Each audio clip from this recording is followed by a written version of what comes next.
Mbote bandeko balandi ya Mirachaine epai na epai bozwami nakumisi nzambe na ndenge abateli biso asali ke lelo lisusu na nzela ya batelefone na bino na nzela ya baordinateur to mpe batv na bino toleka na kosolola lisusu moke ndenge kaka ezalaka mpona lelo bandeko na nga na ye liboso na bino mpo tosola moke na oyo etali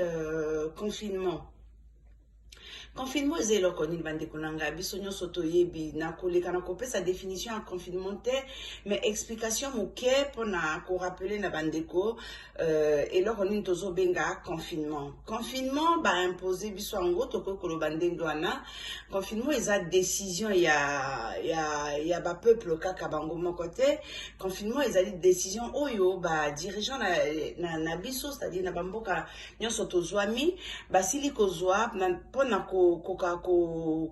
gérer maladie monene na kombo ya coronavirus et eza kosala ba dégâts makasi alors pona komeka ko maîtriser yango pe ko gérer contamination basengi que tozala confiné donc tozala na bandako na biso makambo tozalaki nango habitude ya kosala liboso neti kokende misala kotika bana na classe et tout ça eza makambo tozosala lisusu lelo te biso nyonso toza na ndako et donc na nzela ya confinement wana mpe kaka na kolinga tosolola parce que confinement oyo bakondi na biso badesise eza na baavantage na bainconvénient na yango kaka ndenge eloko nyonso ezalaka na avantage mpe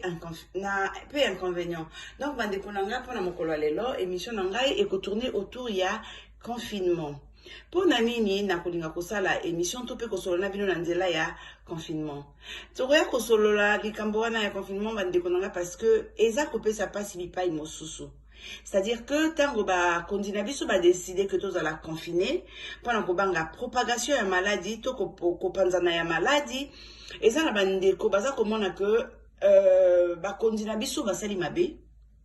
Bandeko wana ezali bandeko wapi eza bandeko oyo bamesanaki kofana na ndako te ntango nazoloba bandeko bamesanaki kofana na ndako te eza kaka te mpona bavanda na ndako te bakendeke misala to mpe bazaka na eloko moko boye oyo erapportaka mingi mpona libota to mpe ndenge nini yango esaka ke baza libanda non eza bandeko bazaka libanda parce que bon na ndako alingi na ye kovanda na ndako te parce que na ndako amonaka eloko nini asala te na libanda aza na baninga mpona bapapa ntango mosusu aza na likangu mpona bamama mpe lisusu ntango mosusu aza na likangu alors kovanda na ndako kaka boye ofandi banda ntongo ti pokwa ezozalaka pasi mingi ezozala pasi kaka mpona bamama to mpona bapapa te mais ezozalaka mpe lisusu pasi mpona bana na biso omoni mwana alamuki na ntongo ayebika kokende classe akolekisa soki 5 heures soki 6 heures na classe apres na pokwa ye ndako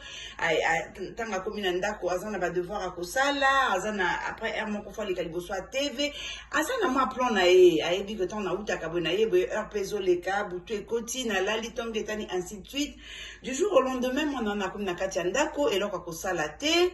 azomona baningana ya l'école te mosala eza te bien que na bamboka mosusu nete bamikili ya poto lokwa tofandi bagouvernement esali en sorte que bana na biso baleka kotanga na nzela ya baordinateur ezokoka kaka te mpo akotanga liboso ya ordinateur oui mais baninga na ye azomona bango te donc eloko toza kobenga confinement ememi pasi mpe esengo kati na mabota. Ngai nakoya kolobela mingi confinement na niveau ya ba famille na bandako alors ekozala confinement pour na papa na mama, confinement pour na bana, confinement pour na ba relation libanda parce que toza confiné le kwana baki na bandeli pour na ba couple papa na mama baza ndako na bana pour na ba baza ba célibataire mais koza la célibataire il a kisité que oza na molonga lité baza pe na balonga na bango alors na kati ya ba copain pe ba copine na bango eza ba misusu bazali basi oyo baza célibataire parce que nanu abalité mais abimaka na homme marié eza na mibali mosusu aza na marié mais abimaka mosi mosusu ope aza marié to même balo aza marié abimaka jeune fille moko baza célibataire donc bango nyonso wana moto na moto aza na ndenge ne aza ko vivre confinement mais bandeko na ngai soki tokamati bato tu wana totie bango epai moko mpona koluka ko comprendre ndenge bazo vivre confinement na bango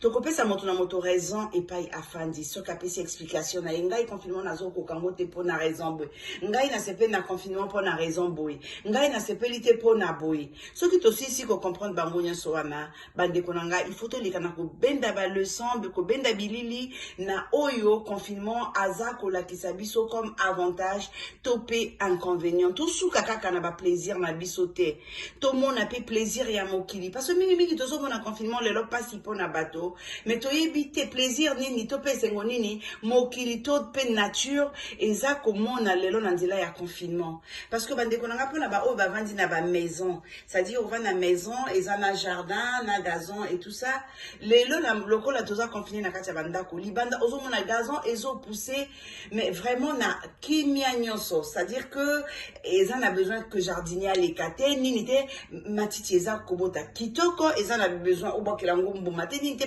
pourquoi parce que bana baza te wana mpona kokima likolo ya gazon kokende kozonga donc